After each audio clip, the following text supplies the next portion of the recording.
Hello friends, vision PSC എന്ന YouTube ചാനലിലേക്ക് എല്ലാവർക്കും സ്വാഗതം. നമ്മുടെ ചാനലിടുന്ന 4ാമത്തെ വീഡിയോ ആണിത്. കഴിഞ്ഞ വീഡിയോസിലൂടെ നമ്മൾ 125 ക്വസ്റ്റ്യൻസോളം ഡിസ്കസ് ചെയ്തിട്ടുണ്ടായിരുന്നു. അപ്പോൾ ആ വീഡിയോസ് ആരെങ്കിലും ഇതുവരെ കാണാത്തതായിട്ടുണ്ടെങ്കിൽ ദയവായി ആ വീഡിയോ കണ്ടതിന് ശേഷം മാത്രം ഈ വീഡിയോ കാണാനായിട്ട് ശ്രമിക്കുക. നമ്മുടെ ചാനൽ ആദ്യമായിട്ടാണ് ആരെങ്കിലും കാണുന്നതെന്നുണ്ടെങ്കിൽ ചാനൽ ഒന്ന് സബ്സ്ക്രൈബ് ചെയ്യുക. മാത്രമല്ല നോട്ടിഫിക്കേഷൻ ലഭിക്കാനായിട്ട് ബെൽ ബട്ടണും കൂടെ ഒന്ന് ക്ലിക്ക് ചെയ്യുക. ഇന്നത്തെ വീഡിയോയിൽ നമ്മൾ LDCയുമായി ബന്ധപ്പെട്ട പൊതുവിജ്ഞാനത്തിൽ നിന്നും 25 ചോദ്യങ്ങളാണ് ഡിസ്കസ് ചെയ്യുന്നത്. അപ്പോൾ നമുക്ക് ഇന്നത്തെ വീഡിയോയിലേക്ക് കടക്കാം. ആദ്യത്തെ ചോദ്യം, കേരളത്തിലെ ഏറ്റവും ചെറിയ ദേശീയോദ്യാനം ഏത്? കേരളത്തിലെ ഏറ്റവും ചെറിയ ദേശീയോദ്യാനം ഏത്? ഉത്തരം പാമ്പാടും ചോല. കേരളത്തിൽ മൊത്തം 5 ദേശീയോദ്യാനങ്ങളാണ് ഉള്ളത്. കേരളത്തിൽ മൊത്തം 5 ദേശീയോദ്യാനങ്ങളാണ് ഉള്ളത്. അതിൽ ആദ്യത്തെ ദേശീയോദ്യാനം എന്ന് പറയുന്നത്, അതായത് ആദ്യമായിട്ട് നിലവിൽ വന്ന ദേശീയോദ്യാനം ഇരവികുളമാണ്. ഇരവികുളമാണ് കേരളത്തിലെ ആദ്യത്തെ ദേശീയോദ്യാനം. അടുത്ത ചോദ്യം, മനുഷ്യ ശരീരത്തിലെ ഏറ്റവും വലിയ ഗ്രന്ഥി ഏത്? ചോദ്യം ഒന്നുകൂടെ റിപ്പീറ്റ് ചെയ്യാം. മനുഷ്യ ശരീരത്തിലെ ഏറ്റവും വലിയ ഗ്രന്ഥി ഏത്? ഉത്തരം കരൾ. മനുഷ്യ ശരീരത്തിലെ രാസപരീക്ഷണശാല എന്നറിയപ്പെടുന്നതും കരൾ തന്നെയാണ്. മനുഷ്യ ശരീരത്തിലെ ഏറ്റവും വലിയ ഗ്രന്ഥിയും കരൾ തന്നെയാണ്. മനുഷ്യ ശരീരത്തിലെ രാസപരീക്ഷണശാല എന്നറിയപ്പെടുന്നതും കരൾ തന്നെയാണ്. അടുത്ത ചോദ്യം, ഇന്ത്യയിൽ ബ്രിട്ടീഷ് ആധിപത്യത്തിന് അടിത്തറയിട്ട യുദ്ധം ഏത്? ഇന്ത്യയിൽ ബ്രിട്ടീഷ് ആധിപത്യത്തിന് അടിത്തറയിട്ട യുദ്ധം ഏത്? ഉത്തരം പ്ലാസി യുദ്ധം. അടുത്ത ചോദ്യം, ഏത് യുദ്ധമാണ് ഇന്ത്യയിൽ തുർക്കി ഭരണത്തിന് ആരംഭം കുറിച്ചത്? ചോദ്യം റിപ്പീറ്റ് ചെയ്യാം. ഏത് യുദ്ധമാണ് ഇന്ത്യയിൽ തുർക്കി ഭരണത്തിന് ആരംഭം കുറിച്ചത്? ഉത്തരം തറൈൻ യുദ്ധം. അടുത്ത ചോദ്യം, കേരളത്തിൽ ഡച്ചുകാരുടെ ആധിപത്യത്തിന് അന്ത്യം കുറിച്ച യുദ്ധം. കേരളത്തിൽ ഡച്ചുകാരുടെ ആധിപത്യത്തിന് അന്ത്യം കുറിച്ച യുദ്ധം. ഉത്തരം കുളച്ചിൽ യുദ്ധം. കുളച്ചിൽ യുദ്ധത്തിനെ കുറിച്ച് പറയുകയാണെങ്കിൽ, യുദ്ധം നടന്നത് 1741 ഓഗസ്റ്റ് 10-നാണ്. വർഷം ഒരുപാട് തവണ റിപ്പീറ്റ് ചെയ്തിട്ടുള്ളതാണ്. 1741 ഓഗസ്റ്റ് 10-നാണ് കുളച്ചിൽ യുദ്ധം നടന്നത്. അടുത്ത ചോദ്യം, കുലശേഖര രാജാക്കന്മാരുടെ തലസ്ഥാനം. കുലശേഖര രാജാക്കന്മാരുടെ തലസ്ഥാനം ഏത്? ഉത്തരം മഹോദയപുരം. 132ാമത്തെ ചോദ്യം, ഈഡൻ ഗാർഡൻ സ്റ്റേഡിയം എവിടെ സ്ഥിതി ചെയ്യുന്നു? ഈഡൻ ഗാർഡൻ സ്റ്റേഡിയം എവിടെ സ്ഥിതി ചെയ്യുന്നു? ഉത്തരം കൊൽക്കത്ത. അടുത്ത ചോദ്യം, ഇന്ത്യക്ക് സമീപമുള്ള ഏറ്റവും ചെറിയ രാജ്യം ഏത്? ഇന്ത്യക്ക് സമീപമുള്ള ഏറ്റവും ചെറിയ രാജ്യം ഏത്? ഉത്തരം ഭൂട്ടാൻ. അടുത്ത ചോദ്യം, ആൻഡമാനെയും നിക്കോബാറിനെയും വേർതിരിക്കുന്ന ചാനൽ. ആൻഡമാനെയും നിക്കോബാറിനെയും വേർതിരിക്കുന്ന ചാനൽ ഏത്? ഉത്തരം 10 ഡിഗ്രി ചാനൽ. ലിറ്റിൽ ആൻഡമാനെയും സൗത്ത് ആൻഡമാനെയും വേർതിരിക്കുന്ന ഇടനാഴിയാണ് ഡങ്കൻ പാസേജ്. ഈ 2 പോയിന്റ് ഓർത്ത് വയ്ക്കുക. ഒന്നുകൂടെ പറയാം. ആൻഡമാനെയും നിക്കോബാറിനെയും വേർതിരിക്കുന്ന ചാനലാണ് 10 ഡിഗ്രി ചാനൽ. ലിറ്റിൽ ആൻഡമാനെയും സൗത്ത് ആൻഡമാനെയും വേർതിരിക്കുന്ന ഇടനാഴിയാണ് ഡങ്കൻ പാസേജ്. അടുത്ത ചോദ്യം, ഇന്ത്യയെ ശ്രീലങ്കയിൽ നിന്നും വേർതിരിക്കുന്ന കടലിടുക്ക്. ഇന്ത്യയെ ശ്രീലങ്കയിൽ നിന്നും വേർതിരിക്കുന്ന കടലിടുക്ക്. ഉത്തരം പാക് കടലിടുക്ക്. 136ാമത്തെ ചോദ്യം, ഇന്ത്യയെയും ചൈനയെയും വേർതിരിക്കുന്ന അതിർത്തി രേഖ. ഇന്ത്യയെയും ചൈനയെയും വേർതിരിക്കുന്ന അതിർത്തി രേഖ. ഉത്തരം മെക്മോഹൻ രേഖ. 137ാമത്തെ ചോദ്യം, മില്ലി തരാന ഏത് രാജ്യത്തെ ദേശീയ ഗാനമാണ്? മില്ലി തരാന ഏത് രാജ്യത്തെ ദേശീയ ഗാനമാണ്? ഉത്തരം അഫ്ഗാനിസ്ഥാൻ.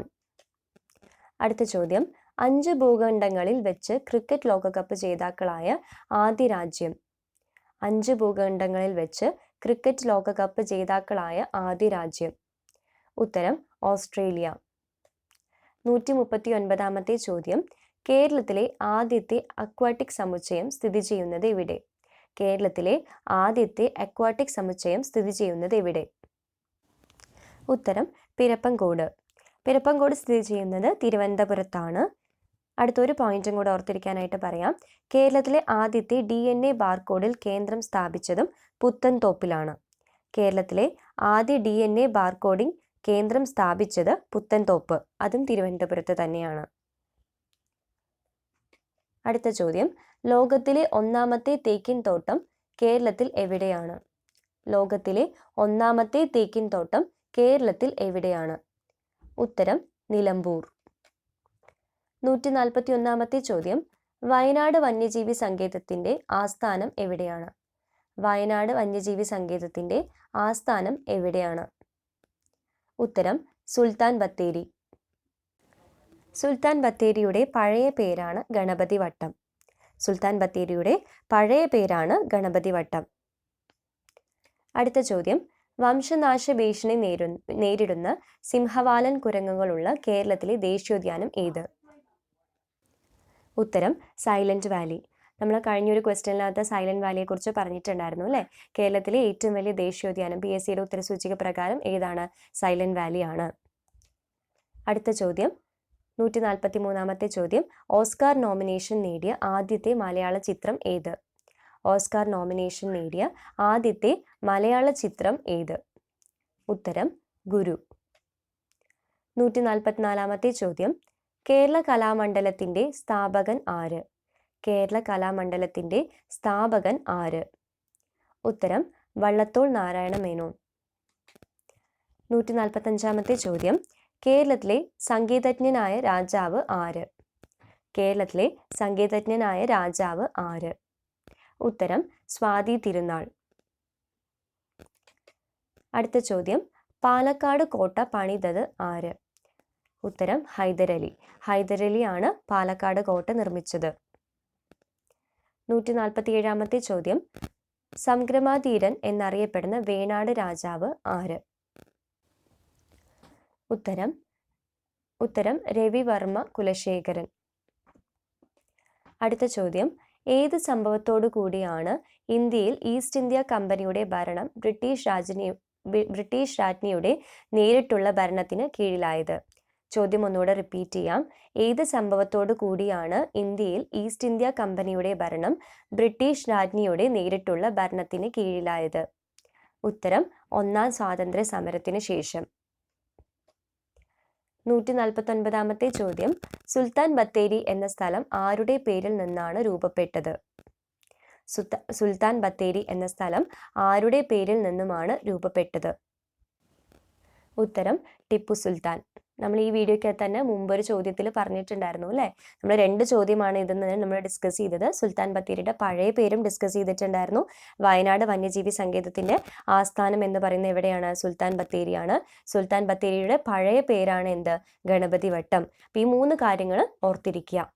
അടുത്ത ചോദ്യം, കേരളത്തിലെ ആദ്യത്തെ അണക്കെട്ട് ഏത്? കേരളത്തിലെ ആദ്യത്തെ അണക്കെട്ട് ഏത്? ഉത്തരം മുല്ലപ്പെരിയാർ. മുല്ലപ്പെരിയാർ സ്ഥിതി ചെയ്യുന്ന ജില്ല ഇടുക്കി. മുല്ലപ്പെരിയാർ സ്ഥിതി ചെയ്യുന്നത് ഇടുക്കി ജില്ലയിലാണ്. മുല്ലപ്പെരിയാർ സ്ഥിതി ചെയ്യുന്നത് ഏത് നദിയിലാണെന്നും ചോദിക്കാം. അത് ഏത് നദിയിലാണ്? പെരിയാറിലാണ് കേട്ടോ. ഈ 3 കാര്യങ്ങൾ ഓർത്തിരിക്കുക. കേരളത്തിലെ ആദ്യത്തെ അണക്കെട്ട് മുല്ലപ്പെരിയാറാണ്. മുല്ലപ്പെരിയാർ സ്ഥിതി ചെയ്യുന്ന ജില്ല ഇടുക്കിയാണ്. പെരിയാർ നദിയിലാണ്. മാത്രമല്ല താലൂക്ക് കൂടെ ഓർത്തിരിക്കുക, പീരുമേട് താലൂക്ക്.